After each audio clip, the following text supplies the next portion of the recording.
Hello everyone, মই গিটু আপোনালোক সকলোকে মোৰ YouTube channel Learn with GB লৈ স্বাগতম জনাইছো। আজিৰ ভিডিঅ'টিত মই আপোনালোকৰ বাবে লৈ আহিছো কেইটামান সদায় ব্যৱহাৰ কৰিব পৰা ইংৰাজী শব্দ আৰু ইয়াৰ অসমীয়া অৰ্থ। এতিয়া বলক নহলে পলম নকৰি ভিডিঅ'টি আৰম্ভ কৰো। প্ৰথমটো শব্দ হৈছে after, যাৰ অসমীয়া অৰ্থ হৈছে পিছত। তাৰ পিছৰটো শব্দ হৈছে duty, যাৰ অৰ্থ হৈছে কৰিবলগীয়া কাম বা কৰ্তব্য। তাৰ পিছৰটো হৈছে look, যাৰ অৰ্থ হৈছে চোৱা। তাৰ পিছৰটো হৈছে look after, যাৰ অৰ্থ হৈছে যত্ন লোৱা। তাৰ পিছৰটো হৈছে flock, যাৰ অৰ্থ জন্তু বা চৰাইৰ জাক। তাৰ পিছৰটো হৈছে start, যাৰ অৰ্থ হৈছে আৰম্ভ কৰা। তাৰ পিছৰটো হৈছে shout, যাৰ অৰ্থ হৈছে চিঞৰা। তাৰ পিছৰটো হৈছে soul, যাৰ অৰ্থ হৈছে একমাত্ৰ বা কেৱল। তাৰ পিছৰ শব্দটো হৈছে purpose, যাৰ অৰ্থ হৈছে লক্ষ্য বা উদ্দেশ্য। তাৰ পিছৰটো হৈছে fun, তাৰ অৰ্থ হৈছে ধেমালি। তাৰ পিছৰটো হৈছে hear, যাৰ অৰ্থ হৈছে শুনা। তাৰ পিছৰটো হৈছে rush, যাৰ অৰ্থ হৈছে ঢাপলি মেলা। তাৰ পিছৰটো শব্দ হৈছে help, যাৰ অৰ্থ হৈছে সহায়। তাৰ পিছৰটো হৈছে figment, যাৰ অৰ্থ কাল্পনিক কথা বা সাজি কোৱা কথা। তাৰ পিছৰটো হৈছে imagination, যাৰ অৰ্থ কল্পনা শক্তি। তাৰ পিছৰটো হৈছে hobby, যাৰ অৰ্থ চখ বা অভিৰুচি। তাৰ পিছৰ শব্দটি হৈছে fool, যাৰ অসমীয়া অৰ্থ হৈছে মূৰ্খ। তাৰ পিছৰ শব্দটি হৈছে really, যাৰ অৰ্থ প্ৰকৃততে।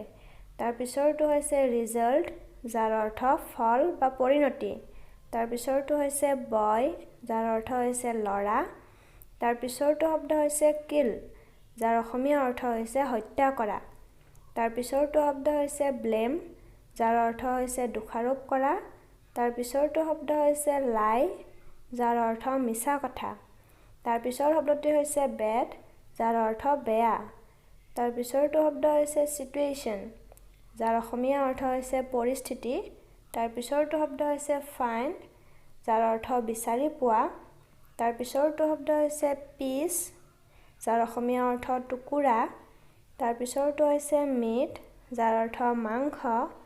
তাৰ পিছৰটো হৈছে take, যাৰ অৰ্থ লোৱা বা গ্ৰহণ কৰা। তাৰ পিছৰটো হৈছে beak, যাৰ অৰ্থ ঠোঁট।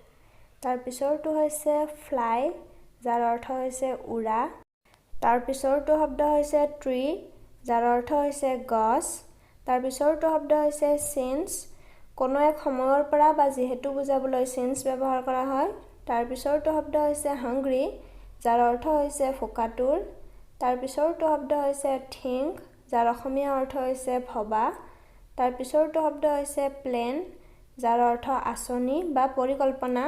তাৰ পিছৰটো শব্দ হৈছে sit, যাৰ অসমীয়া অৰ্থ বহা। তাৰ পিছৰটো শব্দ হৈছে begin, যাৰ অৰ্থ আৰম্ভ কৰা। তাৰ পিছৰটো শব্দ হৈছে praise, যাৰ অৰ্থ প্ৰশংসা কৰা। যিসকলে মোৰ আগৰ ভিডিঅ'বোৰ চাইছে তেওঁলোকে গম পাইছে যে মই এই ৱৰ্ডবোৰ আগতে আলোচনা কৰা ষ্টৰীৰ পৰা লৈছো।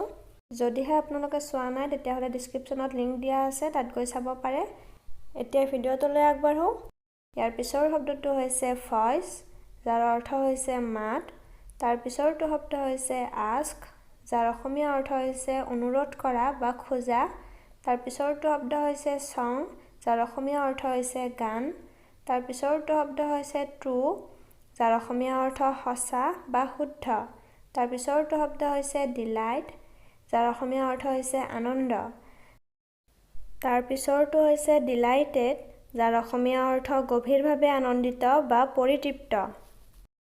তাৰ পিছৰটো শব্দ হৈছে compliment, যাৰ অসমীয়া অৰ্থ হৈছে প্ৰশংসা। praise মানেও প্ৰশংসা, আনহাতে compliment মানেও প্ৰশংসা। তাৰ পিছৰটো শব্দ হৈছে even, যাৰ অসমীয়া অৰ্থ হৈছে আনকি। তাৰ পিছৰটো শব্দ হৈছে convince, যাৰ অসমীয়া অৰ্থ পতিয়ন নিয়া বা পতিয়ন যোৱা। তাৰ পিছৰটো শব্দ হৈছে beautiful, যাৰ অৰ্থ হৈছে ধুনীয়া। তাৰ পিছৰটো শব্দ হৈছে open, যাৰ অৰ্থ হৈছে খোলা। তাৰ পিছৰটো ইংৰাজী শব্দ হৈছে mouth, যাৰ অসমীয়া অৰ্থ মুখ। তাৰ পিছৰটো শব্দ হৈছে drop, যাৰ অসমীয়া অৰ্থ তললৈ পেলোৱা। তাৰ পিছৰটো শব্দ হৈছে grave, যাৰ অৰ্থ খামোচ মাৰি ধৰা। তাৰ পিছৰটো শব্দ হৈছে আনফৰ্চুনেটলি, যাৰ অসমীয়া অৰ্থ দুৰ্ভাগ্যবশতঃ। তাৰ পিছৰটো শব্দ হৈছে উইটছ, যাৰ অসমীয়া অৰ্থ হৈছে মনৰ সজাগতা। তাৰ পিছৰটো শব্দ হৈছে ফ্লেটাৰী, যাৰ অসমীয়া অৰ্থ হৈছে তোষামোদ, আনহাতে তোষামোদকাৰীসকলক কোৱা হয় ফ্লেটাৰাৰ। তাৰ পিছৰটো শব্দ হৈছে ট্ৰাষ্ট, যাৰ অৰ্থ হৈছে বিশ্বাস। তাৰ পিছৰটো শব্দ হৈছে ট্ৰাষ্টৱৰ্ডি, যাৰ অসমীয়া অৰ্থ হৈছে বিশ্বাসযোগ্য। তাৰ পিছৰটো শব্দ হৈছে ক্ৰাই, যাৰ অসমীয়া অৰ্থ কন্দা বা চিঞৰা। তাৰ পিছৰটো শব্দ হৈছে ভিলেজ, যাৰ অসমীয়া অৰ্থ গাঁও। তাৰ পিছৰটো শব্দ হৈছে ভিলেজাৰ্ছ, যাৰ অসমীয়া অৰ্থ গাঁওবাসী বা গাঁৱত থকা লোক। তাৰ পিছৰটো শব্দ হৈছে কাম, যাৰ অসমীয়া অৰ্থ অহা। তাৰ পিছৰটো শব্দ হৈছে বাট, যাৰ অসমীয়া অৰ্থ কিন্তু। তাৰ পিছৰটো শব্দ হৈছে মৰেল, যাৰ অসমীয়া অৰ্থ হৈছে নীতি শিক্ষা। তাৰ পিছৰটো শব্দ হৈছে এৱে, যাৰ অসমীয়া অৰ্থ হৈছে দূৰত। তাৰ পিছৰটো শব্দ হৈছে আপ, যাৰ অসমীয়া অৰ্থ ওপৰলৈ। তাৰ পিছৰটো শব্দ হৈছে মোমেণ্ট, যাৰ অসমীয়া অৰ্থ হৈছে মুহূৰ্ত। তাৰ পিছৰটো শব্দ হৈছে ডিয়ৰ, যাৰ অৰ্থ হৈছে তাত বা সেই ঠাইত। তাৰ পিছৰটো শব্দ হৈছে ফ্ৰণ্ট, যাৰ অসমীয়া অৰ্থ হৈছে সন্মুখ বা আগভাগ। তাৰ পিছৰটো শব্দ হৈছে চে, যাৰ অসমীয়া অৰ্থ হৈছে কোৱা। ভিডিঅ'টো ভাল লাগিলে please like, comment and share কৰিব।